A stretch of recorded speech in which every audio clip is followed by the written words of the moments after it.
Alright guys, so today I'm going to be adding a little plug for my trailer so I can start telling stuff on here and the lights and brake lights will work.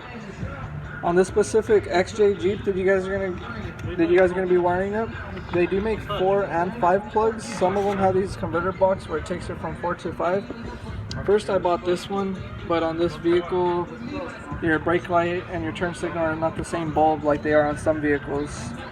So you need to get this one, the one that goes from 5 wires to 4, so that your brake and turn signals are separate. Then you're going to get a voltage meter, or if you guys got one of these power probes, get a power probe. You're going to test which one's your ground, parking light, and turn signal. So on this top one, it's your brake light, so parking light, brake light, and ground. So we're going to get one ground from here. We're going to get one of these is going to be ground, one's going to be a parking light, and one is a brake light. And then for our left turn signal, we're going to tap onto that wires from the bulb right beneath it. Again, check it with your voltage meter, see which one's which on your vehicle. And then one cable, on this one it's our green one, we're going to run it through here. And that one, we took this tail light off, we're going to tap that one into the second bulb down, because that's for your turn signal. Your brake light's already being tapped in on this side.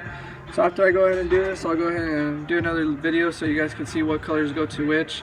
Your guys's might be different depending which connector you get. This is a part number for mine. I got it from O'Reilly's.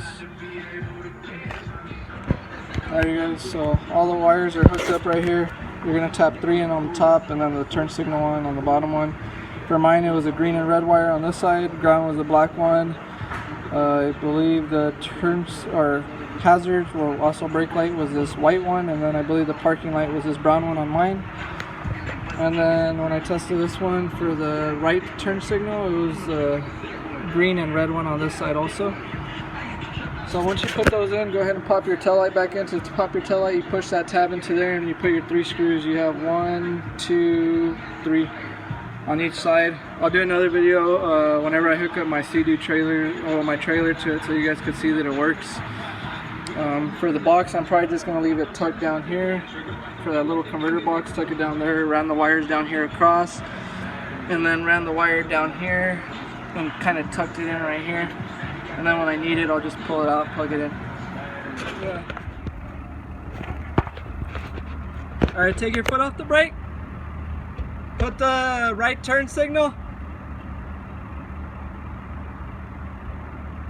The turn signal.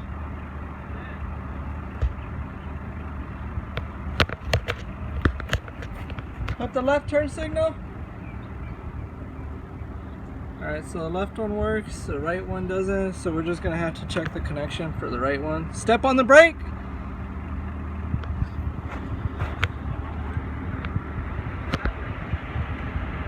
As you can see, that's that connection we just added on the Jeep. So we're just going to have to take this off and just recheck the connection in there. Most likely it's probably not making a good connection. We'll just have to strip the wire better, or maybe when it plugged in the pin could have moved over. So we'll just check that, but that's a video just so you guys can see how it works and how everything's supposed to be set up for that. Alright you guys, so I took out the passenger side tail light, and yeah, one of the pins was just, you see when you crimp these, this tends to go down. So when I plugged it in, it wasn't making a connection, so all I got to do is bend that little prong up. Once I bend it up more towards the middle and plug it in, then the right blinker will also work.